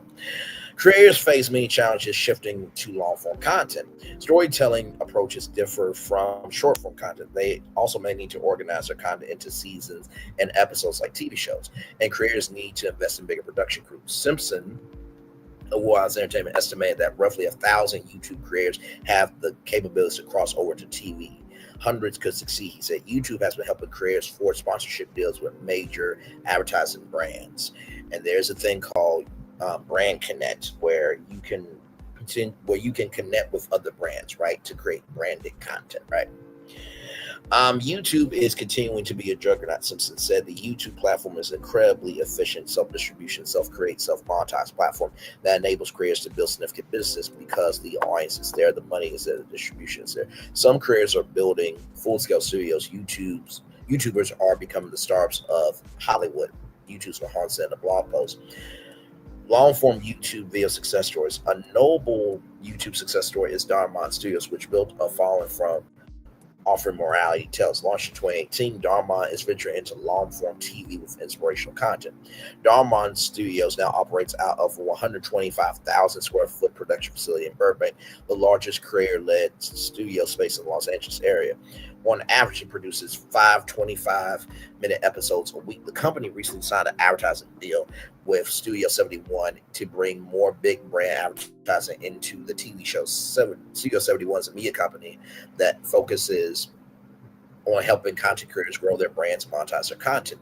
Darmont Studios CEO Sean Aikens credited the company's success to its universal storytelling. We are successful across almost 100 countries, he told Investors Business Daily. The themes that we cover are universal human truths. We don't chase algorithm trends. We tell emotional stories, which is a powerful thing. We are the biggest scripted digital player storyteller in the world at scale. That doesn't mean the company can't accomplish anything and everything. We don't have the economics or distribution to make a Marvel film, and we're not trying to. Aiken says that's not what our focus is. I think there's a misnomer that creators are trying to be Hollywood, that Hollywood is trying to be creators. The answer is a melding of DNA, not that one wins and the other loses. The battle for video creators heats up. Creators are jockeying for a position in long-form content, just as YouTube finds itself competing for talent with tech giants like Netflix and Amazon. One of YouTube's biggest stars, Jimmy Donaldson, aka Mr. Beast, sold the game show, The Beast Games, to Amazon. Rachel Okuro, the children's YouTube star known as Miss Rachel, announced a deal with Netflix in early 2025. Netflix stock gained 39% in 2025, but YouTube remains a force in the battle for content. While Netflix won the video streaming war, Shapiro says a different fight with YouTube because long-form creator content is the key. Now we're in an area where it's all formulating from the creator economy, he said, and Netflix is losing. He notes that Netflix has opened up the door to selling advertising after saying it would not. Yaffe of New Perfect echoed that view that YouTube brings a lot to the table. The content we're making continues to resonate on YouTube, and that's where we always start. I think we looked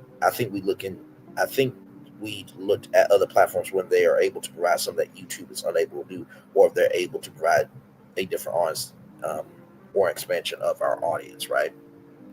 So that's pretty much the article that I wanted to talk about, right? Because I have been saying for the longest time that long form content is going to be the key to success on YouTube. So people who do traditional content of video uploads, there's still a space for that. I mean, branded content is never going to go away, but to have a whole TV show where you can do entertainment news, where you can do a talk show, where you can do a game show, where you can, do a review show, that's going to be the future. And with that being said, check this out right now. This is some huge news here from Deadline.com. The Traitors producer, Stephen Lambert, has started developing shows for YouTube. Let's get into it. Stephen Lambert, the influential British television producer behind Traitors and Undercover Boss, says his company is in the early stages of developing shows for YouTube for the first time. Stephen Lambert, the influential British television producer behind Traitors and Undercover Boss, says his company is in the early stages of developing shows for YouTube for the first time. Stephen Lambert, the influential British television producer behind Traitors and Undercover Boss, says his company is in the early stages of developing shows for YouTube for the first time. With YouTube surging on television devices, Lambert told the Edinburgh TV Festival that his company, CEO Lambert, is starting to talk about ways of cracking the Google-owned video service. Matthew Baroni, host of the Town podcast, asked Lambert whether the economics of YouTube are starting to make more sense for a TV producer. Lambert replied, "Mr. Beast does pretty well." He continued, "If your energies have all been going to create these big, expensive shows for tens of millions of dollars, it's quite a separate and different operation where you try to create something for YouTube. We're starting to think about those kinds of ways of moving forward to grow something on YouTube." Lambert admitted he does not have a solution for the YouTube conundrum, but says Studio Lambert is considering how it can support creators or would-be creators in devising formats. So imagine, if you will, Studio Lambert wanted to produce Brainley's virtual tour right here on YouTube, right? And it gets distributed on Netflix, right? And YouTube, right? Because Pat McAfee has a licensing deal. But let's keep going here. Whether the people would take your support are the ones, whether the people that would take your support are the ones who are going to be successful is the big question he had. Asking if the next big series can come from YouTube, Lambert said, "A good format isn't necessarily something that's expensive. If it's a clever device, it can be made cheaply."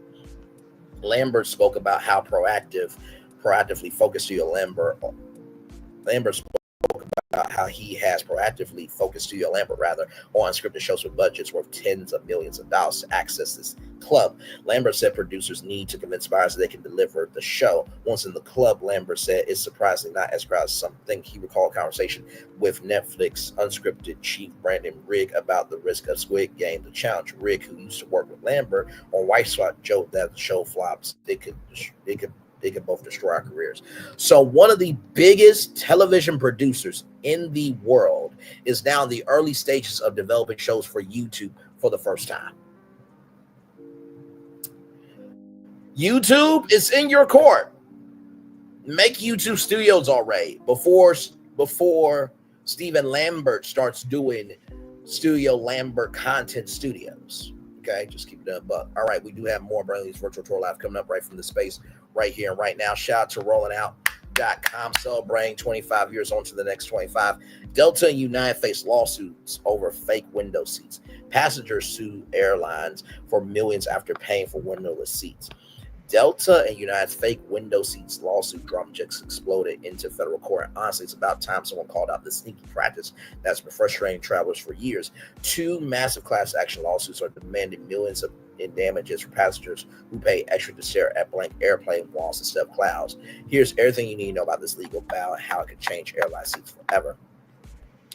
Picture this: you're booking a flight and happily pay extra for that coveted window seat, dreaming of scenic views and Instagram where the cloud folds.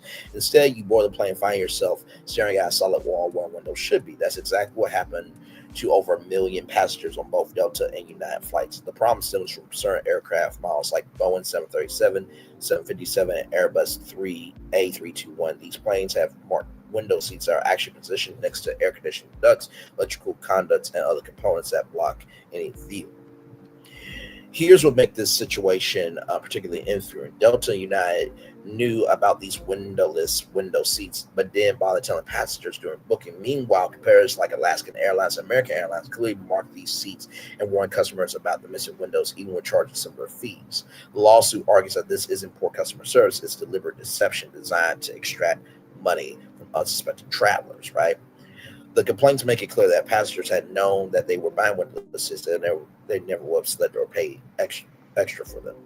So there is a case, right? Two separate cases. The Delta case led by Nicholas Breyer from Brooklyn is being heard in the New York federal court, and a United case spearheaded by Mark Brennan from San Francisco and Alvin Copeland from Los Angeles is proceeding in California. Both cases are seeking millions of damages and represent over 1 million affected passengers at each airline, right?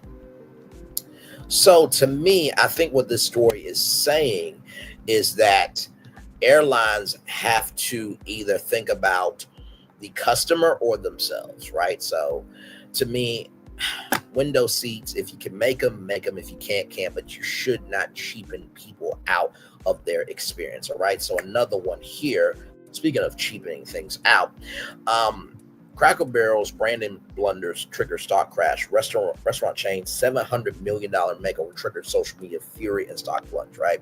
So the family-friendly restaurant chain known for its nostalgic atmosphere and comfort food announced this week that it will be retiring the familiar image of an elderly man sitting on a wicker chair beside a barrel. This beloved logo represented the brand since its founding has become synonymous with the company's old-fashioned homey appeal. So the new design features a simplified approach with the company name enclosed with a six-sided figure and rounded corners. All the rustic elements that customers have associated with the brand for generations, described by what executives describe as a cleaner, more contemporary look. This dramatic shift in visual identity to attract younger consumers while maintaining the appeal among the changed traditional demographic. However, reactions suggest the strategy may have backfired spectacularly as longtime patriots expressed animated by the changes. So many customers view the change as an abandonment of the nice atmosphere that originally drew them to the restaurant chain. The loss of nostalgic elements appears to symbolize broad concern about modernization and erasing beloved traditions and cultural touchstones. Because if you know what Cracker stands for, yeah. So there is that. Their stock market response to harsh verdict.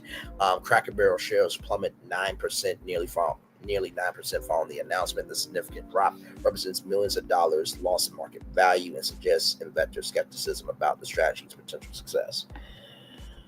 I mean, listen, I think what this goes to show is that you have to do what's best for you, but also, too, what's good for the goose is good for the gander. You get more flies with honey than with vinegar. So if you want everybody, you got to do something for everybody. But at that, you're also alienating other people. So it's damned if you do, damned if you don't type of energy. All right. More on bringing this virtual tour live coming up right from this space right here, right now. This was interesting. I want to talk to y'all about this as well. While Black men don't approach you at social events anymore. This is very interesting. Ever notice how Black men don't approach at social events the way it used to? You're not imagining things. There's a shift happening in social spaces, and it's worth understanding what's really going on beneath the surface. Let's unpack the complex reasons behind this change in dating dynamics. The fear of misreading signals is real. Social cues are becoming increasingly difficult to navigate. What feels like friendly conversation to one person may come across as unwanted attention to another. Many Black men are hyper aware of how their approach might be perceived, especially in mixed social settings where cultural differences can create misunderstandings. Last thing anyone wants is to make someone feel uncomfortable or face public embarrassment. The high in awareness has led to more cautious behavior at parties, networking events, and social gatherings. Social media has changed the dating game completely. Why approach someone in person when you can slide into their DMs later? Social media has fundamentally altered how people connect. Many folks prefer the safety and control of digital interaction, where you can craft the perfect message, avoid rejection, engage interest before making yourself vulnerable. But if you know about the Tinder swindler, you can get scammed on dating apps too. Past experiences shape future behavior. Let's be honest. Rejection stings. Public rejection can be devastating, and public rejection can be devastating. If someone's been shut down harshly or embarrassingly at social events, they're going to think twice about putting themselves out there again. Bad experiences have a way of sticking with us. The pressure to be perfect is overwhelming. There's an enormous pressure to have the right opening line, wear the right outfit, project the right image. Social media has created unrealistic standards for how interactions should unfold, making organic conversations for force or adequate. Fan groups have protected bubbles. The group dynamic also means potential rejection happening in front of multiple people, raising the stakes considerably. That's why if you see a fine girl with her friends, you usually don't go, because the first thing I'll talk about is you, right? Or same thing with the men, but women usually don't go after men. But some of them are bold enough to do it. And if you do that, the first thing the men are going to talk about is you, right? So breaking into these tight-knit friend groups can feel impenetrable. And communication styles are evolving. Direct in-person approaches might feel outdated or too aggressive for people accustomed to more subtle digital interaction. So what does this mean for your social life? Consider taking some initiative for yourself. A smile, eye contact, even start a conversation can signal that you're open to interaction. Sometimes being the first to break the ice removes the pressure and creates space for genuine connection. I do feel this energy in the world of dating that you have to be here. You have to be a hero, and not saying that zeros don't matter, but it's the scale, right? And if you don't fit in that scale, then you're not going to be able to get anybody. And it does create a space of loneliness. A shout out to my opinion. I was listening to her podcast on LaToya Cantrell and how the last Surgeon General talked about a loneliness plan of how maybe you should go to therapy, how you should go out how you should go out to downtown and movies, how you should, do something for yourself once a week. And I do believe that we live in a culture where we're more about the image than the soul. And the more that we become concerned about the image, the less chance we have to find the right soul. Because not everybody is perfect. No one is perfect. He or she who has not sinned cast the first stone. Until you can cast it, shut the fuck up talking. So I definitely wanted to bring this story to you guys as well. And finally, thank you for it. Love you, brother, as always. And finally, here, y'all, from blacknews.com, Black woman who invested $40,000 into salon files lawsuit after being denied a business permit. Khalilah Few, African-American woman from Clayton County, Georgia, is suing the county after officials denied her permit to open a new salon. The rejection came after she already had invested nearly $40,000 in renovations and completed the application process. According to WSB-TV from Atlanta, Georgia, Khalilah purchased the property in March and was prepared to launch her business, Creative Crown Collective. She said the county's 5-step permit process gave no indication that her application might fail. At the final hearing, Commissioner cited oversaturation of salons in the area as the reason for denial. The decision forced her to abandon her opening plans and turn to litigation. She described the experience as devastating and said already changed, and said it has already changed her career path. Her attorney, Jessica Bigby, from the Institute of Justice, argues that the denial violates few constitutional rights. County officials point out that several salons and barbershops operate nearby. One commissioner told Few that her location was in the wrong area and the county wanted to grow smartly. The property is located in a business overlay district meant to develop into a trendy mixed-use hub. Bigby says she plans to file a preliminary injunction to let Few open her salon while the lawsuit proceeds. She criticized the decision, saying what this boils down to is the government stepping in and picking winners and losers in business. That's not how the process should work. That power should belong to customers. To support her case, Khalilah presented evidence of her success at another salon she owns in Makona, which earned over $600,000 in 3 years. Come through. She also submitted letters from customers backing her new venture. The Clay County commissioners have not commented on the lawsuit. And I'm sure they haven't, because when you have $600,000 in 3 years, right, that you can show the evidence of that, and when you have customers submitting letters, you're fucked. And listen, I get saturation, right? I totally get that. There's saturation in every industry. There's saturation on YouTube, Facebook, Twitter, Instagram, TikTok, YouTube, Facebook, Twitter, Instagram, TikTok, YouTube, Clubhouse, any social media platform. But guess what? That doesn't mean people don't penetrate it still. We got 3,230 subscribers over here. And also, too, in that same token right now, if I look at my total view count, look at this. I want y'all to see this right now. Look at this. 752,642 total views. Y'all, that is success. So for the Clayton County in Georgia to say that this woman can't be successful because of saturation, she's already done the work. And if you want to be a trendy hub where everybody's available rather than the select few, brings in a bigger audience. My Lord Jesus. Anyway, that's our total view count, 752,642 total views. That's thanks to y'all. Finally, y'all know we always do a positive news story. By the way, we did that. We did all the destinations in 1 hour, 46 minutes, and 48 seconds there. Not too bad. And finally, check this out. Pizza Hut, for bmagazinepeople.com, Pizza Hut launches new personal pizzas for $5 before 5 p.m. Okay. Pizza Hut introduced new crafted flats on Wednesday, August 20th.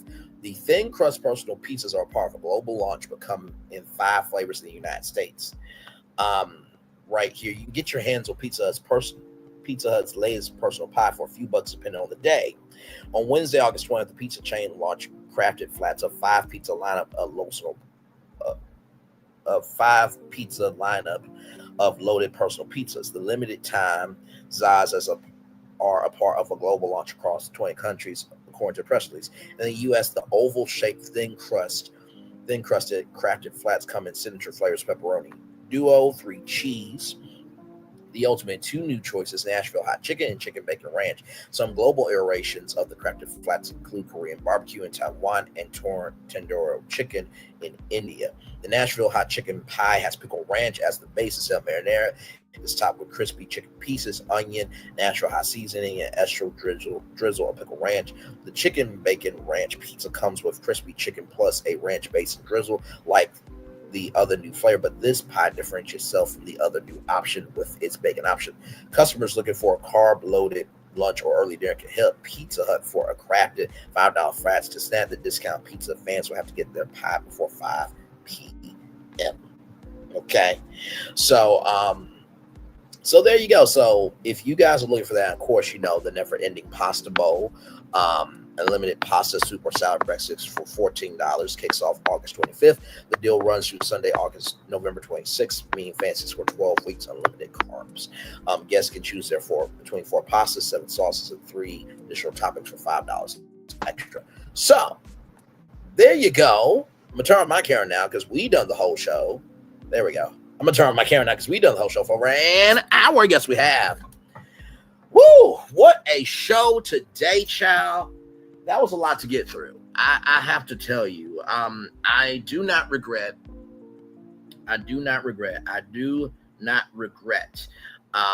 spending an hour on the Disney parks conversation because it needed to happen. Listen, that part.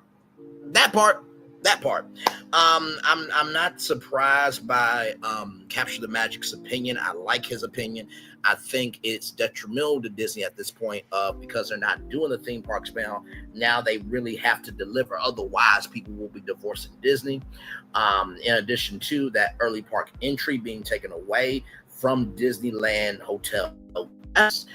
You need to be worried, Disneyland guests, because the parks are looking better at Universal. Also, too, the fact that YouTube is gaining traction on televisions more and more, and that long-form content is rising higher more and more, like this show, should really be a godsend to people on YouTube. So if you want to create long-form content, do it now. But you have to do it naturally. The way I did was during one summer, I posted some random videos just to show you I can do other content, and then I just pounded the pavement of long form content. And I probably know more as a live stream content creator than a traditional content creator. But here's the gag though. All the shorts that you see are from the show you just watched, right? So I do believe long form content is going to be the future of YouTube. In addition to that, Studio Lambert making long form content for YouTube is huge. When you got one of the biggest reality producers that came up with Traders and Undercover Boss making content for YouTube is huge. Brandon, may I ask, why do you think this is the last straw for Disney? Isn't D23? Isn't for D23, or did you mean this for the next D23?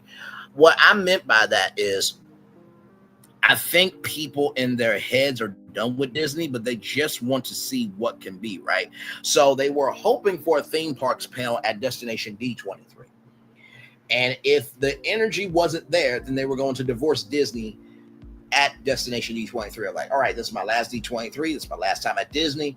But for those holdouts, if the energy is not magnified to the highest degree at the D23 Expo in Anaheim, then they will divorce Disney then. So this Expo and D23 Expo could be the make or break for Disney. That's what I meant by that. Thank you for that question, good sir. With Delta and United with these windowless seats, just be responsible to your audience. Please, for the love of God. You wouldn't want to be cheapened out of an experience. Why cheap out your audience? Cracker Barrel, Old Country Store. Listen, we all know what the cracker word means, okay? And we do know that there are some people that may not feel welcome there. But in the same token, that's what Black restaurants are for too. So, you know, if you try to get everybody, you're going to lose some people, right? So that is the risk of business. But I will say Cracker Barrel will probably be a-okay. To do a $700 million makeover and to lose that big is quite detrimental, though. So with social events, right? And, you know, people not being able to be that engaging, especially when it comes to men, because they don't want to have a Me Too lawsuit on them, or they don't want to be rejected, this, that, and third. And also too with women with body dysmorphia, and also too of the baddie terminology, which honestly, if you look at the baddies on zoos, they're not baddies. They're just grown women acting like fucking heathens that should have been swallowed by their fucking mothers, acting a fool that you would never accept their behavior in any woman that you know in your real life. So hopefully social events will expand the fact that, hey, guess what? If we are more concerned about the image than the soul, then we're fucked, right? And then of course, Khalilah, few blessings to that sister that she will get her salon. Let the audience determine if she will be successful or not, Clayton County. And finally, the fact you get a $5 pizza before 5 o'clock, I think that's wonderful. So guess what? That means you can get 2 pizzas for $10, right? Or you can get a $10 dinner box from pizza as well. What can be determined by the outcome of the new last meet? Piston Peak isn't BCA quality, they're screwed. Oh, I see. Last chance. Otherwise, no one will care for any hype announcement. Yes, that's what I mean by that. Yes, sir. Y'all, that is the show. I love you. I value. I embrace you all so much. Get tonight at 6 o'clock right here. I'm going to take this here. And we're going to have a live on this because we did do the Epic Universe expansion plan. But with this, we have how many? 1, 2, 3, 4, 5 hotels. I wonder what Braylon Lee could do with this plan. Find out tonight at 6 o'clock. With that being said, one love, much love, all love. I feel the love and send it right back to you. Bye, everybody. Fullerton, love you, brother. See you soon tonight, brother. Love you. All right, bye-bye. Bye, everybody. I thought I should tell you they've been talking about you. Yeah, they've been talking about you. They've been talking about the fact that they've done everything they could to stop you and everything they could to block you, but you still win. They've been talking about the fact that they have undermined your success and they have tried to sabotage your seasons, but you keep winning. They've been talking about the fact that even though they don't like each other, they get together to try to kill you, but you keep winning. They've been talking about the fact that you were voted least likely to succeed, but like cream, you keep rising to the top. They've been talking about how they tried to burn your world down, but like the phoenix, you rose from the ashes. They've been talking about you. And you know what they say? Oh, she's just lucky. He's just lucky. But no, you ain't lucky. You're anointed. You got something on you. You got favor on you. You got power on you. You were born to win. Now they can call it luck, but it's grace. They can call it luck, but it's favor. But whatever they call it, it doesn't matter, because you know what God calls you? Do you know what God calls you? A winner. I thought I should tell you. Prepare for a journey beyond imagination, beyond belief, beyond anything you've experienced before. Universal Epic Universe, a new theme park where you'll step through extraordinary portals to 5 immersive worlds. Prepare for a cosmic voyage of discovery, an isle of fire-breathing excitement, a shadowy world of monsters and mystery, new wonders in the wizarding world, and a new way to play. Plus the splendor of a magnificent resort hotel overlooking the park. It's all new excitement at Universal Orlando Resort.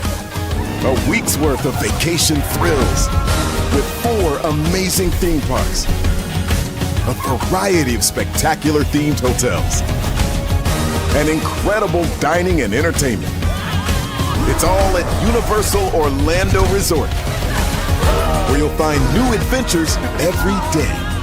Explore the astonishing worlds of Universal Epic Universe at Universal Orlando Resort. Because here's the thing, a good streamer can find other content. Child, Brandon been over there doing his thing, minding his GD business, staying out of trouble, trying to get the folks some positive stuff to talk about. Besides lying all the damn time.